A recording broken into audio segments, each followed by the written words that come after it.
हर financial adviser आपको उम्र बढ़ने के साथ एक ही सलाह देगा, और ज्यादा डाइवर्सिफाई करो, सुरक्षित खेलो, स्टॉक से अपना पैसा निकालकर बॉन्ड्स या एफडी में डाल दो। यही हर किताब में लिखा है, हर रिटायरमेंट कैलकुलेटर में प्रोग्राम किया गया है और हर इन्वेस्टमेंट सेमिनार के मंच से यही सिखाया जाता है। लेकिन वो आपको ये नहीं बता रहे कि मैं जिन सबसे अमीर लोगों को जानता हूं, वे 60 की उम्र के बाद इसका ठीक उल्टा करते हैं। वे डाइवर्सिफाई नहीं बल्कि कॉन्सेंट्रेट करते हैं, यानी अपना पैसा कुछ गिनी चुनी जगहों पर ही लगाते हैं। और जो चीज कागज पर खतरनाक दिखती है, वही शायद असली फाइनेंशियल आजादी का सबसे सुरक्षित रास्ता हो। मैं आपसे एक सवाल पूछता हूं जो शायद आपके मन में भी खटक रहा होगा। अगर डाइवर्सिफिकेशन ही निवेश का सुनहरा नियम है, तो आपको ऐसा क्यों लगता है कि आपका पोर्टफोलियो बस घिसट रहा है, आगे नहीं बढ़ रहा? क्यों आपको 6-7% के रिटर्न के लिए समझौता करने को कहा जाता है, जबकि महंगाई ही उसका आधा हिस्सा खा जाती है? क्यों जीवन भर की कड़ी मेहनत, ईमानदारी से की गई बचत और उनके बताए हर नियम का पालन करने के बाद भी आपका रिटायरमेंट आज भी असुरक्षित सा लगता है? शायद इसलिए क्योंकि आप अपनी जिंदगी के इस पड़ाव के लिए गलत दिशा निर्देशों का पालन कर रहे हैं। पहली महत्वपूर्ण बात, कंसंट्रेशन का विरोधाभास। यहाँ पहली चीज है जो अमीर लोग समझते हैं और जो आपकी सिखाई गई हर बात को तोड़ देती है। असली दौलत डाइवर्सिफिकेशन से नहीं बनती, ये कंसंट्रेशन से बनती है और फिर उसे सोच समझकर सुरक्षित किया जाता है। लेकिन असली मजा तो अब आता है। 60 की उम्र के बाद उनमें से कई लोग वापस कंसंट्रेशन की ओर लौट आते हैं, जबकि बाकी सब लोग अपने निवेश को पहले से भी ज्यादा फैला रहे होते हैं। एक पल के लिए वॉरेन बफेट के बारे में सोचिए। 94 साल की उम्र में क्या वो 20 अलग अलग एसेट क्लास में इसलिए निवेश कर रहे हैं क्योंकि किताबें ऐसा कहती हैं? बिल्कुल नहीं। वो उन चीजों पर अपना दाव दोगुना कर रहे हैं जिन्हें वो सबसे अच्छी तरह जानते हैं। बर्कशायर हैथवे के टॉप 5 होल्डिंग्स उनके विशाल पोर्टफोलियो का 75% से ज्यादा हिस्सा बनाते हैं। ये डाइवर्सिफिकेशन नहीं है, ये दशकों की मेहनत से कमाए गए ज्ञान और विश्वास का नतीजा है। कैपजेमिनी की एक हालिया स्टडी में पाया गया कि 60 से ज्यादा उम्र के 73% अल्ट्रा हाई नेटवर्थ लोगों की आधी से ज्यादा दौलत सिर्फ 2 या 3 एसेट क्लास में केंद्रित थी। उम्र के साथ उनका निवेश कम केंद्रित नहीं बल्कि और ज्यादा केंद्रित हो गया था। जिन लोगों के पास खोने के लिए सबसे ज्यादा है, वे ऐसा जोखिम क्यों लेंगे जो दिखने में सबसे बड़ा लगता है? क्योंकि वे कुछ ऐसा समझते हैं जो ज्यादातर निवेशक समझ ही नहीं पाते। डाइवर्सिफिकेशन आपको उस चीज से बचाता है जिसके बारे में आप नहीं जानते, लेकिन ये आपको उस चीज का पूरा फायदा उठाने से भी रोकता है जिसे आप अच्छी तरह जानते हैं। बिजनेस में 4 दशक बिताने के बाद इन लोगों को अपनी ताकतों के बारे में पूरी स्पष्टता होती है। कुछ खास इंडस्ट्रीज का गहरा ज्ञान होता है और ऐसे रिश्ते होते हैं जो उन्हें वो जानकारी देते हैं जो आम जनता के लिए उपलब्ध नहीं है। तो वे भला अपनी सबसे बड़ी ताकत से दूर जाकर डाइवर्सिफाई क्यों करेंगे? जब आप 30 साल के होते हैं तो डाइवर्सिफिकेशन बिल्कुल सही लगता है, क्योंकि आप अभी ज्यादा कुछ नहीं जानते। लेकिन जब आप 65 के हैं और आपके पास गहरा अनुभव है, तो डाइवर्सिफिकेशन एक सुरक्षा कवच के बजाय एक सीमा बन जाता है। अमीर लोग समझते हैं कि 60 के बाद सबसे बड़ा वित्तीय खतरा बाजार का उतार चढ़ाव नहीं, बल्कि महंगाई का जोखिम और जिसे मैं कहता हूं अवसर का कमजोर पड़ जाना, अपॉर्चुनिटी डाइल्यूशन है।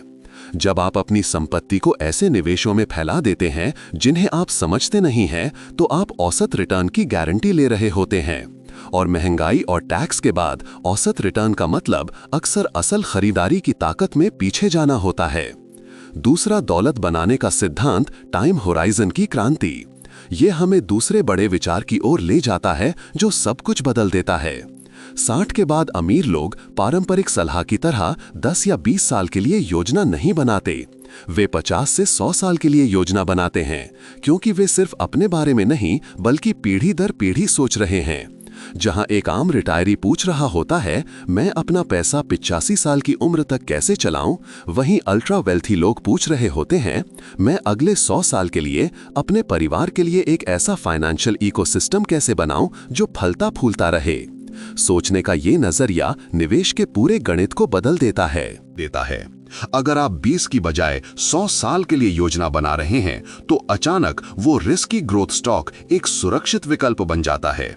जबकि वो सेफ बॉन्ड या एफडी जो 6 से 7% का रिटर्न दे रही है, वो गरीबी की गारंटी वाला रास्ता बन जाती है, क्योंकि ऐतिहासिक रूप से महंगाई भी लगभग उतनी ही रहती है। मैं आपको एक असली उदाहरण देता हूं जो इसे पूरी तरह समझाता है। 1990 में एक 60 वर्षीय व्यक्ति जिसके पास 10 लाख रुपए थे, अगर पारंपरिक सलाह मानकर 70% पैसा बॉन्ड्स या एफडी में डाल देता, तो आज उसके पास असल खरीदारी की शक्ति के हिसाब से लगभग 42 लाख रुपए होते। सुनने में अच्छा लगता है ना? लेकिन वही व्यक्ति अगर अच्छी क्वालिटी की कंपनियों के शेयर्स और रियल एस्टेट में अपना पैसा लगाए रखता, तो आज उसके पास 1.2 करोड़ रुपए से ज्यादा होते। ये अंतर किस्मत का नहीं था, ये इस समझ का था कि पूंजी को बचाने की रणनीति और दौलत को बढ़ाने की रणनीति के लक्ष्य अलग अलग होते हैं। रूढ़िवादी निवेशक ने अपनी पूंजी तो बचा ली, लेकिन लंबे समय में महंगाई से हार गया, जबकि रिस्की निवेशक ने पीढ़ियों की दौलत बनाई, क्योंकि वो समझता था कि लंबी अवधि में क्वालिटी एसेट्स जिनकी कीमत बढ़ाने की ताकत और विकास की क्षमता होती है, वे फिक्स्ड इनकम निवेशों से ज्यादा सुरक्षित होते हैं, जो आपकी खरीदने की शक्ति को कम करने की गारंटी देते हैं।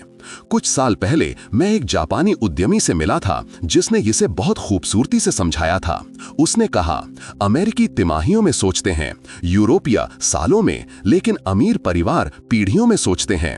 अरे भाई, जब आपकी सोच आपके अपने जीवन काल से आगे निकल जाती है, तो जोखिम का पूरा हिसाब किताब ही बदल जाता है। आप सिर्फ अपने रिटायरमेंट के लिए पैसा नहीं जुटा रहे, आप अपने परिवार को मानव इतिहास के सबसे बड़े दौलत हस्तांतरण के लिए तैयार कर रहे हैं। तीसरा रणनीतिक लाभ, एसिमेट्रिक एज। यहां वो बात है जिसे 60 के बाद निवेश करने वाले ज्यादातर लोग पूरी तरह से नजरअंदाज कर देते हैं। आपके पास असल में कम नहीं बल्कि ज्यादा फायदे होते हैं। अमीर लोग इसे पहचानते हैं और जिसे मैं एसिमेट्रिक एडवांटेज कहता हूं, उसका इस्तेमाल करते हैं। ये ऐसे जोखिम हैं जो कागज पर तो बड़े दिखते हैं, लेकिन किसी ऐसे व्यक्ति के लिए वास्तव में जोखिम भरे नहीं हैं जिसके पास वैसा ज्ञान और स्थिति हो। आपके पास 3 खास फायदे हैं जो युवा निवेशकों के पास हो ही नहीं सकते। पहला है ज्ञान का एसिमेट्री। किसी इंडस्ट्री में 30 या 40 साल बिताने के बाद आप उन बारीकियों को समझते हैं जिन्हें ज्यादातर एनालिस्ट नजरअंदाज कर देते हैं। एक रिटायर्ड मेडिकल एग्जीक्यूटिव जानता है कि कौन सी फार्मा कंपनी में असली दम है और कौन सी सिर्फ हवा में उड़ रही है। एक जीवन भर कंस्ट्रक्शन का काम करने वाला प्रोफेशनल जानता है कि कौन से रियल एस्टेट डेवलपमेंट सच में मुनाफा देंगे और कौन से बर्बादी का इंतजार कर रहे हैं। दूसरा है पहुंच का एसिमेट्री। अमीर निवेशकों को ऐसे मौके मिलते हैं जो हमारे जैसे आम रिटेल निवेश प्लेटफॉर्म पर कभी नहीं दिखते। प्राइवेट इक्विटी डील्स, बड़े रियल एस्टेट प्रोजेक्ट्स में सीधी हिस्सेदारी, चलती हुई कंपनियों में सीधा निवेश। ये तब जोखिम भरा नहीं होता जब आप उस कमरे के अंदर हों और जानते हों कि काम कौन चला रहा है। आपके पास रिश्ते होते हैं, आप मैनेजमेंट टीमों का व्यक्तिगत रूप से मूल्यांकन कर सकते हैं और आप नतीजों को प्रभावित भी कर सकते हैं। तीसरा है नुकसान सहने की क्षमता का एसिमेट्री। ये सुनने में उल्टा लग सकता है, लेकिन 60 से ज्यादा उम्र के अमीर लोग असल में युवा लोगों की तुलना में ज्यादा सोचे समझे जोखिम उठा सकते हैं। उनकी बुनियादी जरूरतें पूरी हो चुकी होती हैं, उनकी नींव मजबूत होती है और उनका नुकसान सीमित होता है, जबकि फायदे की कोई सीमा नहीं होती। मेरे एक क्लाइंट शर्मा जी को ही ले लीजिए, जो 65 साल के ऑटोमोबाइल इंडस्ट्री के दिग्गज हैं। उन्होंने अपनी 80% निवेश योग्य संपत्ति ऑटोमोबाइल और ट्रांसपोर्टेशन सेक्टर की कंपनियों में लगा दी। कागज पर यह अविश्वसनीय रूप से जोखिम भरा लगता है, इंडस्ट्रीज में कोई डाइवर्सिफिकेशन नहीं, लेकिन शर्मा जी इन व्यवसायों को अंदर बाहर से जानते थे। उनके सप्लायर्स के साथ रिश्ते थे, वे टेक्नोलॉजी के रोड मैप को समझते थे और ये अंदाजा लगा सकते थे कि इलेक्ट्रिक व्हीकल के इस दौर में कौन सी कंपनियां सफल होंगी। पिछले दशक में उनके इस रिस्की और केंद्रित पोर्टफोलियो ने सेंसेक्स को 300% से ज्यादा के अंतर से मात दी है। क्या अब तक की ये बातें आपको कुछ सोचने पर मजबूर कर रही हैं? अगर इन विचारों से आपकी रिटायरमेंट प्लानिंग की सोच को कोई नई दिशा मिली है, तो नीचे कमेंट्स में नई सोच जरूर लिखिए। मैं जानना चाहता हूं कि ये फ्रेमवर्क आपके अनुभव से मेल खाता है या नहीं। चौथी कार्यान्वयन रणनीति, वेल्दी पोर्टफोलियो फ्रेमवर्क। तो अमीर लोग असल में बिना अंधी सट्टेबाजी के कंसंट्रेशन को कैसे लागू करते हैं? ये कोई रैंडम स्टॉक चुनना या ट्रेंड्स पर जुआ खेलना नहीं है। इसके पीछे एक सोचा समझा ढांचा है। इस साहसिक निर्णय के पीछे एक बहुत ही परिष्कृत कार्यप्रणाली है। रणनीति नंबर 1 है सेक्टर मास्टरी, यानी उस इंडस्ट्री में महारत। वे अपना पैसा उन उद्योगों में केंद्रित करते हैं जहां उनके पास गहरा और बेजोड़ अनुभव होता है। एक रिटायर्ड हॉस्पिटल का सीईओ कमोडिटी या क्रिप्टो करेंसी नहीं खरीदेगा। वो अपना ध्यान medical REITs, real estate investment trusts, biotech कंपनियों और हेल्थ केयर सेवाओं पर केंद्रित करेगा, क्योंकि वह भारत के रेगुलेटरी माहौल, कंपटीशन की गतिशीलता और लंबी अवधि के ट्रेंड्स को किसी भी दलाल स्ट्रीट के एनालिस्ट से बेहतर समझता है। रणनीति नंबर 2 है क्वालिटी कंसंट्रेशन। 50 साधारण निवेश रखने के बजाय वे 8 से 12 असाधारण निवेश रखते हैं। वे ऐसी कंपनियां खोजते हैं जिनके पास मजबूत कॉम्पिटिटिव खाई हो, बेहतरीन मैनेजमेंट टीम हो जिनका वे व्यक्तिगत रूप से मूल्यांकन कर सकें, अपने बाजारों में कीमतें तय करने की ताकत हो और जिनके लिए बाजार लगातार बढ़ रहा हो। वे 100 औसत कंपनियों में छोटी छोटी हिस्सेदारी रखने के बजाय एक महान बिजनेस में एक बड़ी हिस्सेदारी रखना पसंद करते हैं। आपका इस बारे में क्या मानना है, नीचे कमेंट्स में जरूर बताएं। रणनीति नंबर 3 है बारबेल अप्रोच, जो विश्वास और अवसर के बीच संतुलन बनाती है। वे आमतौर पर अपनी संपत्ति का 70 से 80% हिस्सा अपने विशेषज्ञता वाले क्षेत्रों में हाई कन्विक्शन कैश पैदा करने वाले निवेशों में लगाते हैं, जैसे क्वालिटी डिविडेंड देने वाले स्टॉक्स, कमर्शियल रियल एस्टेट या ऐसे बिजनेस जिन्हें वे गहराई से समझते हैं। बचा हुआ 20 से 30% हिस्सा एसिमेट्रिक, यानी बहुत ज्यादा मुनाफे की संभावना वाले अवसरों में जाता है, जहां वे सब कुछ खोने का जोखिम उठा सकते हैं लेकिन 10 से 50 गुना रिटर्न भी देख सकते हैं, जैसे एंजल इन्वेस्टिंग, उभरते हुए स्टार्टअप्स या शुरुआती चरण की टेक्नोलॉजी में निवेश। रणनीति नंबर 4 है जिसे मैं कहता हूं कंट्रोल प्रीमियम हासिल करना। जहां भी संभव हो वे सिर्फ निष्क्रिय निवेशक नहीं बनते, बल्कि वे खुद को ऐसी स्थिति में रखते हैं जहां वे नतीजों को प्रभावित कर सकें। वे कंपनियों के बोर्ड में बैठते हैं, सलाहकार के रूप में काम करते हैं, रीट्स के माध्यम से नहीं बल्कि सीधे रियल एस्टेट के मालिक बनते हैं, या उन व्यवसायों में निवेश करते हैं जहां उनकी विशेषज्ञता उस बिजनेस को और मूल्यवान बनाती है। पैसिव इनकम अच्छी है, लेकिन प्रभावशाली इनकम जीवन बदल देती है।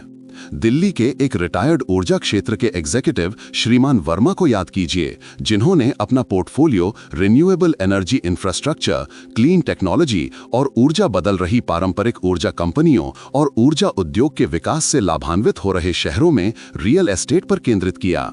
वे सिर्फ ऊर्जा परिवर्तन पर दाव नहीं लगा रहे थे, वे कई कंपनियों में एक सलाहकार के रूप में सक्रिय रूप से शामिल थे, जिससे उन्हें रेगुलेटरी चुनौतियों और ऑपरेशनल सुधारों में मदद मिली। उनकी विशेषज्ञता ने न केवल उनके निवेश चयन को बेहतर बनाया, बल्कि इसने उनके निवेशों के प्रदर्शन को भी सक्रिय रूप से सुधारा। 5वां महत्वपूर्ण समझ, सुरक्षा का विरोधाभास। अब आइए उस बात पर आते हैं जो शायद आपको इस दृष्टिकोण के बारे में सबसे ज्यादा डराती है। क्या कंसंट्रेशन स्वाभाविक रूप से खतरनाक नहीं है? क्या इसी तरह लोग अपनी जीवन भर की कमाई नहीं खो देते? यहाँ वो विरोधाभास है जो सब कुछ बदल देता है। जब सही तरीके से किया जाए तो अनुभवी निवेशकों के लिए कंसंट्रेशन असल में डाइवर्सिफिकेशन से ज्यादा सुरक्षित हो सकता है। डाइवर्सिफिकेशन आपको उससे बचाता है जो आप नहीं जानते, लेकिन जब आपके पास गहरा ज्ञान होता है तो ये ढाल के बजाय पिंजरा बन जाता है। रिटायरमेंट में असली जोखिम बाजार का उतार चढ़ाव नहीं है, बल्कि औसत दर्जे का जोखिम है। एक पोर्टफोलियो जो सालाना 7% कमा रहा है, जिसमें से 6% महंगाई और फिर टैक्स निकल जाता है, वो आपको मुश्किल से पानी के ऊपर रख पाता है। ये सुरक्षा नहीं है, ये आपकी दौलत का धीमा क्षरण है। वहीं क्वालिटी रियल एस्टेट, डिविडेंड बढ़ाने वाले स्टॉक्स या प्राइवेट इक्विटी में केंद्रित निवेशक टैक्स लाभ, महंगाई से सुरक्षा और नतीजों पर ज्यादा नियंत्रण के साथ 10, 12 या 15% का वार्षिक रिटर्न देख रहे हैं। गणित बड़ा स्पष्ट है। डाइवर्सिफिकेशन एक रक्षात्मक खेल है, लेकिन रिटायरमेंट में अपनी जीवन शैली बनाए रखने और विरासत बनाने के लिए आक्रामक रणनीतियों की जरूरत होती है। इस असहज सच पर विचार करें। सुरक्षित खेलना आपके लिए सबसे जोखिम भरा कदम हो सकता है। क्या आपने कभी अपने मौजूदा पोर्टफोलियो के साथ ये निराशा महसूस की है? क्या ऐसा लगता है कि आप जीतने के लिए नहीं बल्कि हार से बचने के लिए खेल रहे हैं? अपने अनुभव कमेंट्स में साझा करें। प्रो बफेट HQ पर हम आपके वित्तीय सफर के हर पहलू को समझना चाहते हैं। छठा, विरासत की अंतर्दृष्टि, पीढ़ीगत धन हस्तांतरण। यहां वो हिस्सा है जिसके लिए कोई पारंपरिक रिटायरमेंट सलाहकार आपको तैयार नहीं कर रहा है, लेकिन अमीर लोग पहले से ही इसके लिए तैयारी कर रहे हैं।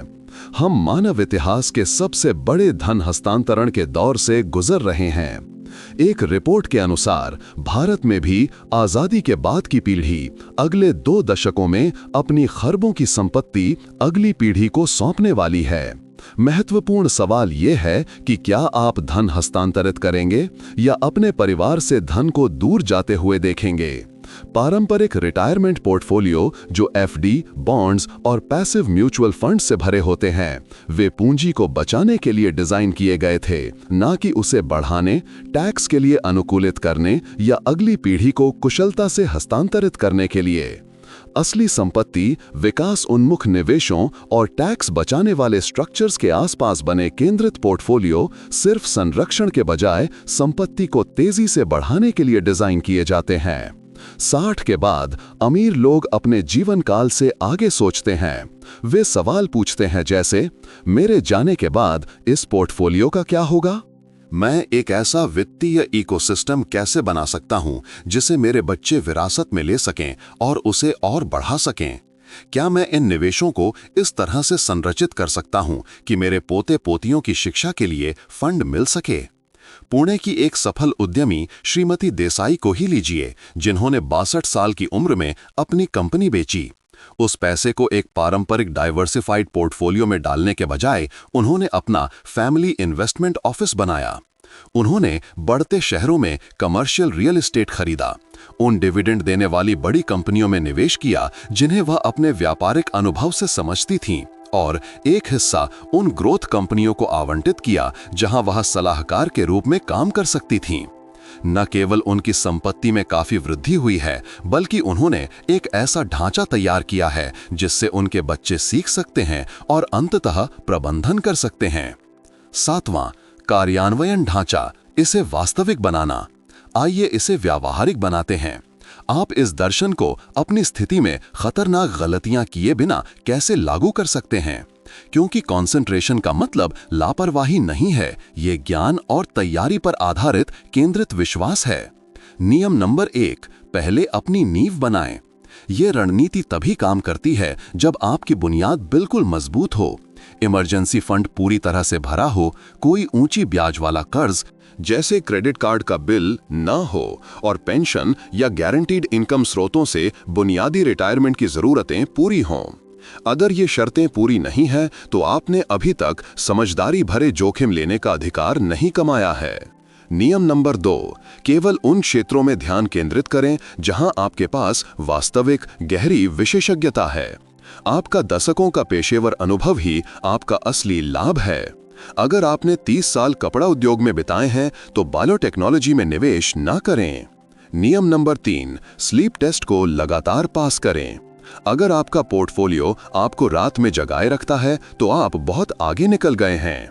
लक्ष्य आत्मविश्वास से भरा कंसंट्रेशन है, जो चिंता के बजाय रोमांचक महसूस हो। नियम नंबर 4, हर 2-3 साल में नियमित समीक्षा की अवधि बनाएं। बाजार बदलते हैं, आप बदलते हैं, अवसर विकसित होते हैं। ये set it and forget it निवेश नहीं है, ये set it and stay involved यानी लगाकर सक्रिय रहने वाली दौलत निर्माण की प्रक्रिया है। याद रखें, लक्ष्य हर साल बाजार को मात देना नहीं है। लक्ष्य एक ऐसा पोर्टफोलियो बनाना है जो आपकी विशेषज्ञता को दर्शाता हो, आपकी इच्छित जीवन शैली को फंड करता हो, महंगाई से बचाता हो और वो विरासत बनाता हो जिसे आप पीछे छोड़ना चाहते हैं। 1 से 10 के पैमाने पर यह जानकारी आपकी वित्तीय योजना के लिए कितनी मूल्यवान रही है? अपनी रेटिंग नीचे कमेंट्स में दें। मैं हर प्रतिक्रिया पढ़ता हूं और आपके फीडबैक का उपयोग और भी उपयोगी कंटेंट बनाने के लिए करता हूं।